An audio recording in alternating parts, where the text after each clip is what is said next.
We are not entering another date. We are stepping into a divine moment.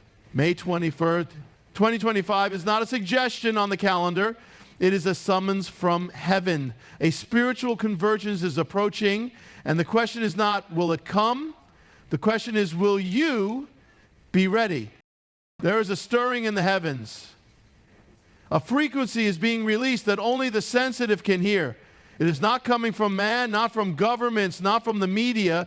It is coming from the throne room of God himself. An alarm has been sounded in the realm of the Spirit, and it's not a soft whisper. It is a blast, a clarion call that shakes the sleeping, rattles the lukewarm, and awakens the chosen. May 2025 is not just a future date. It is a divine appointment. This is not a theory or a suggestion. It is an urgent reality. We are approaching a line in the sand, a moment set by the sovereign King where time, purpose, and prophecy will collide. The chosen ones, those who have kept their garments clean, who have not compromised their convictions, who have walked in the quiet fire of devotion, are being summoned. This alarm is not for the world. This alarm is for the remnant. It's for those who have eyes to see and ears to hear. God is not calling the crowd. He is calling the committed. He is calling the consecrated. And when he calls, it is never for comfort. It is always for commission. There is a weight to this moment that cannot be overstated. This is not about hype or sensationalism. This is about the prophetic calendar of heaven intersecting with earth. The trumpet is being sounded not with human breath, but with holy fire. It is not meant to entertain. It is meant to provoke, to shake you out of slumber, to stir you from complacency, to jolt you from business as usual Christianity, because business as usual will not stand in the days to come. God is awakening his chosen to be watchers on the wall, voices in the wilderness, and warriors in the spirit. This alarm is a divine summons, an alert that something is about to shift. And when God begins to shift a season, he first awakens a people. This is that awakening. This is that moment. The days of passive faith are over. The days of blending in are done. The chosen are being summoned to step into divine clarity and radical obedience. You don't respond to an alarm by debating it. You respond by rising up. You respond by moving. You respond by preparing. The chosen don't wait until the shaking to seek God. They live in a posture of readiness. This call is urgent not because God is cruel, but because he is kind. He is giving the chosen a warning before the wave. He is giving vision before the visibility. He is giving you time not to waste, but to align. You may not fully understand what will happen on May 25, but you don't have to understand to be ready. You just have to be awake. You just have to listen.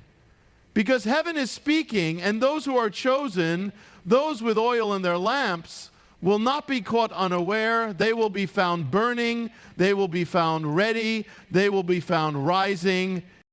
There is coming a moment when God will draw a line, not in the sand, but in the spirit.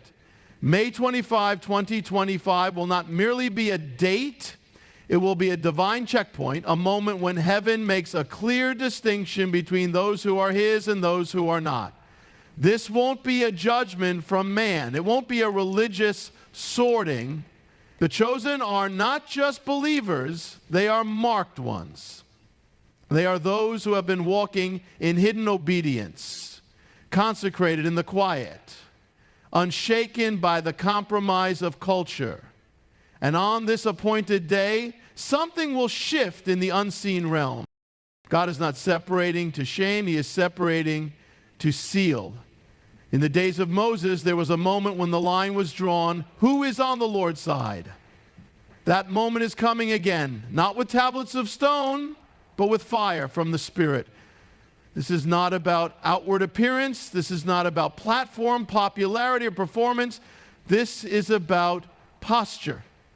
The posture of the heart. the oil in your lamp, a secret place where no one sees but God, and in that place the sealing will come. A sealing is not a label, it's a spiritual imprint. It is the hand of God resting upon a person for protection, purpose, and prophetic identity. In Revelation, the servants of God are sealed before judgment is released. That pattern is repeating. God always marks before he moves. The ones who are sealed will not be untouched by difficulty, but they will be untouched by despair. They will carry divine authority and walk in clarity when others are confused. The enemy will try to counterfeit with fear and chaos, but he will not be able to touch what God has sealed. This separation is not about elitism. It's about alignment. God is aligning hearts with heaven. He is distinguishing those who are willing to follow him at all costs, those who carry the cross not as jewelry, but as a lifestyle. These are the ones who have said yes in the midnight hours, yes when no one applauded, yes when it was hard. And now heaven will answer that yes with a seal. There is also a warning in this moment. Many will try to cling to the crowd when God is calling them into the remnant. They will miss the sealing because they fear separation. But God never separates to isolate. He separates to consecrate, to anoint, to protect, to prepare. This is not the time to blend in. This is the time to be set apart. Those who are afraid to be different will forfeit the distinction. But those who are willing to be misunderstood by man will be marked by God. What will happen on May 25 is not visible to the natural eye, but the Spirit will know. Hell will notice. The atmosphere will shift, and those who have been chosen, those who have been faithful in the shadows, will be sealed for something greater than they ever imagined. There are things hidden in the hearts of God's people that even they don't fully understand. Gifts buried beneath years of silence. Mantles tucked away under the weight of life. Callings that have been camouflaged by warfare and delay. But on May 25, 2025, something is going to break open. The veil is going to lift. There is coming an unveiling, not of personalities, not of platforms, but of hidden glory. A release of long dormant anointings. This is not about being discovered by people. This is about being revealed by God. When heaven unveils, it does so with purpose, precision, and power. The chosen have not been forgotten. They have been hidden. Hidden not for rejection, but for protection. God does not reveal prematurely what he values deeply. He conceals it. He matures it in the secret place. There are those who have walked through long seasons of obscurity, wondering if their prayers mattered, if their fasting counted, if their tears were seen. The answer is yes. Every unseen moment has been recorded. Every act of obedience in the shadows has been preparing you for this unveiling. There is a glory reserved for the surrendered. And this glory does not manifest as applause, it manifests as authority. It shows up not with the lights of a stage, but with the weight of divine presence. On May 25, heaven is going to peel back layers that have kept many of God's chosen under wraps. And suddenly they will step forward, not with pride, but with power. Not to promote themselves, but to advance the kingdom. They will know who they are, not because people affirm them, but because heaven has affirmed them. The unveiling will be specific. It will not be general favor. It will be targeted release. Prophetic voices that have been silenced will be restored with fire. Intercessors who've labored in the background will be brought forward with new authority. Creative anointings that have been bottled up will pour out like oil. Strategies, innovations, solutions, things that have been incubating in the spirit will begin to manifest in the natural. And when they do, it will be undeniable that only God could have orchestrated it. Some who were counted out will be called up. Some who were overlooked will be over-equipped. The world may not know their names, but heaven knows their voices. These are the ones who didn't quit when it was hard, who didn't bow when it was tempting, who stayed in the cave like David until the moment God said, now. That moment is coming. It will not look like what people expect. The unveiling of hidden glory will bypass the usual systems and surprise even the spiritual elite. God is not choosing the obvious. He is revealing the obedient. The next wave of leadership in the kingdom won't be led by the popular, but by the purified. And when it happens, there will be no question who did it.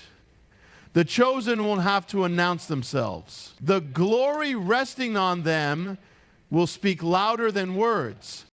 There is a principle embedded in the heartbeat of God's justice that many overlook.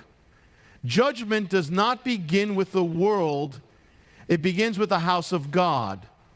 Before God deals with systems and nations, he first turns his eyes toward his own people.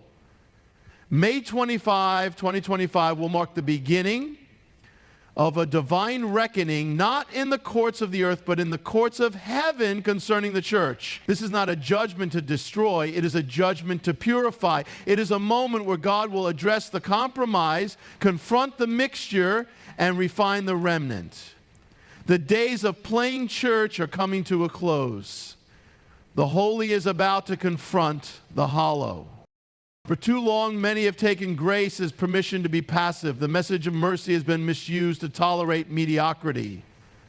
But God is not mocked. When he calls a people to himself, he does not only call them to blessing, he calls them to accountability.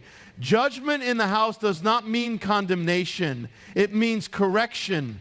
It means exposure of what is false so that what is real can rise. It means the light of truth penetrating the shadows of performance and pretense. There will be a divine sifting. Ministries built on charisma without character will begin to crumble. Platforms rooted in pride rather than presence will start to shake. God is no longer winking at sin behind pulpits or overlooking compromise in the pews. The fire is coming not to destroy the remnant, but to reveal it. What cannot endure the fire was never founded on truth, and what remains after the fire will carry the mark of divine approval. This judgment is not about legalism, it's about holiness. Holiness is not perfection, it's alignment.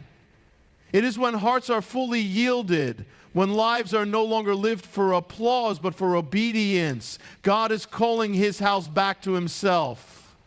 Back to the fear of the Lord, back to reverence, back to the altar. The days of casual Christianity are being interrupted by divine confrontation.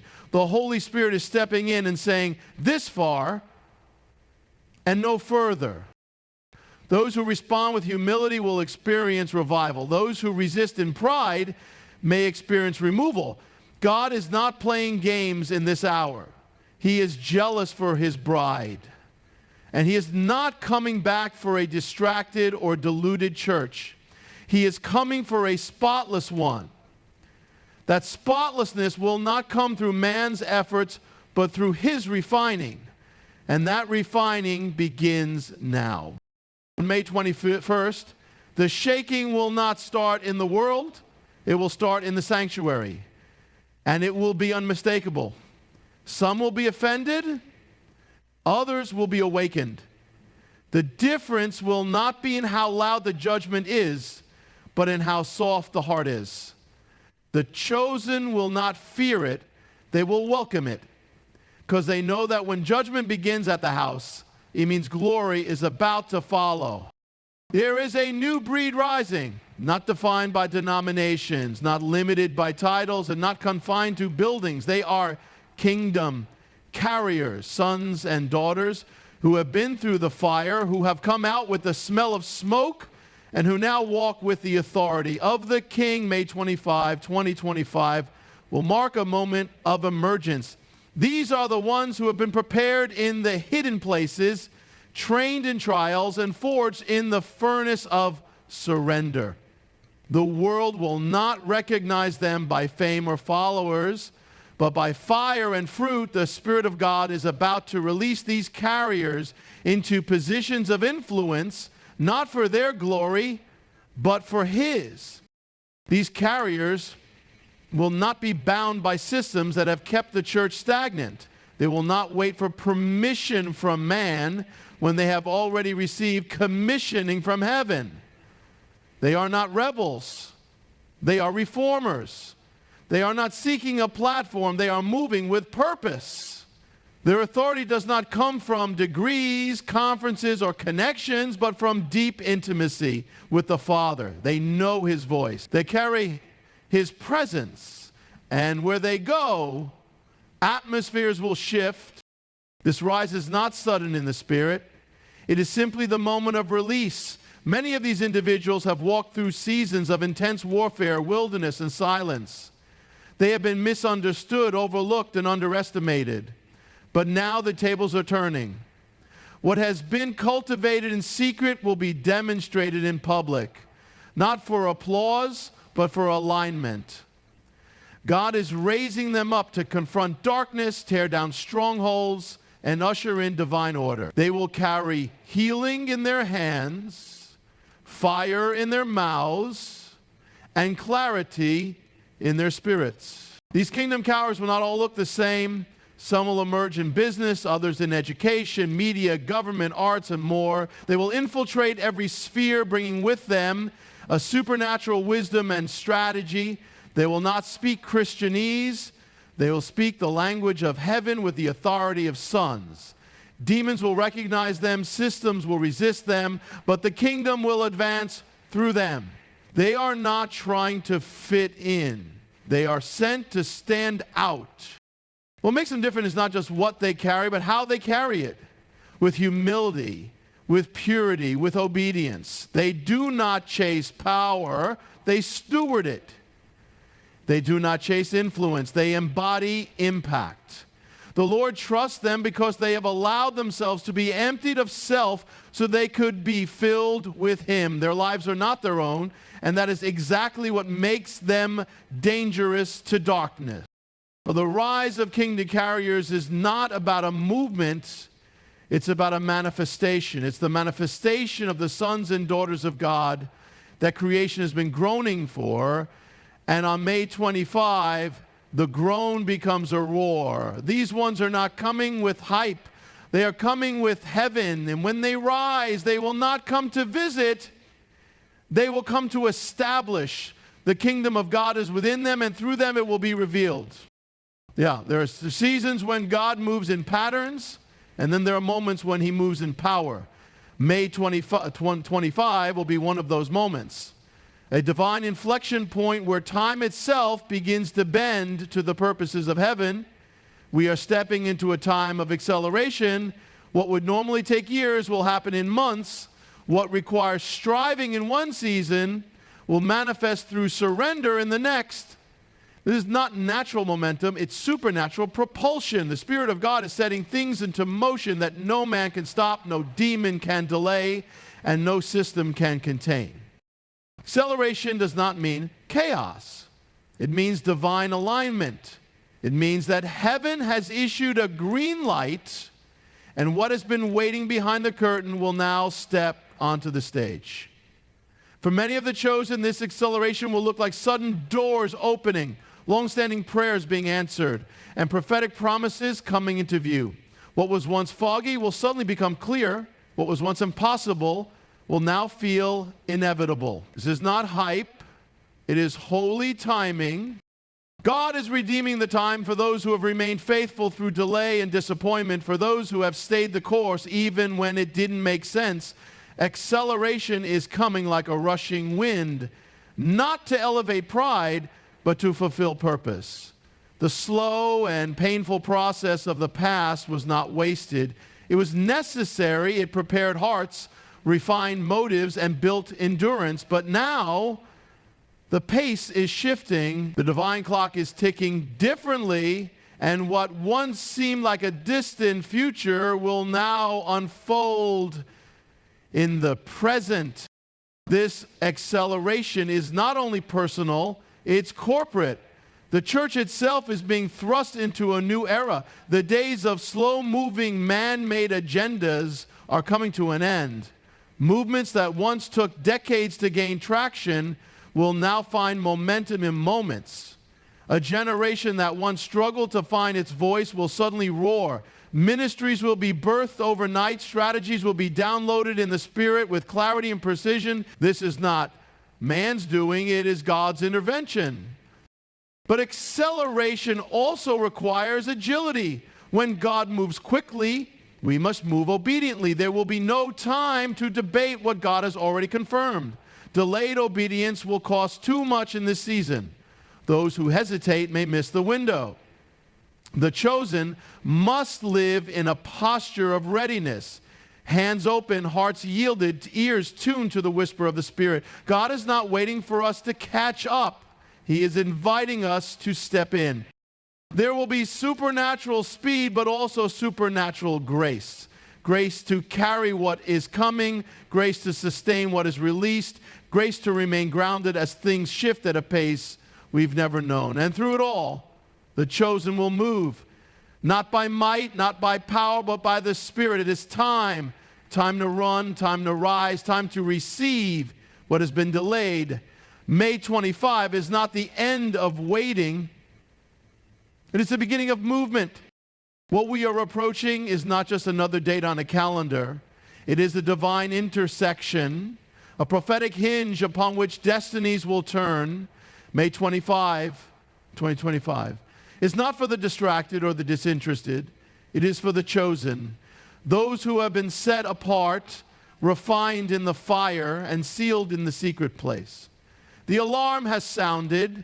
The separation has begun. The unveiling is near. Judgment is stirring. Carriers are rising. And acceleration is in motion. Heaven is not waiting. The Spirit is not delaying. And the time for passivity is over. This is a call to readiness. To lean in with eyes wide open and hearts fully yielded. God is not raising spectators. He is activating soldiers. He is awakening the remnant to step into their assignments with clarity and courage. If you felt hidden, overlooked, delayed, or disqualified, understand this: you are exactly who He's calling. Not because you're perfect, but because you're available. Let this be your response: not fear, but faith. Not hesitation, but obedience. Not anxiety, but alignment. The King is moving. The hour is late, and the chosen must rise. Because on May 25, 2025, heaven will mark those who are ready. And when that moment comes, may it be said of you, you were awake, you were willing, and you were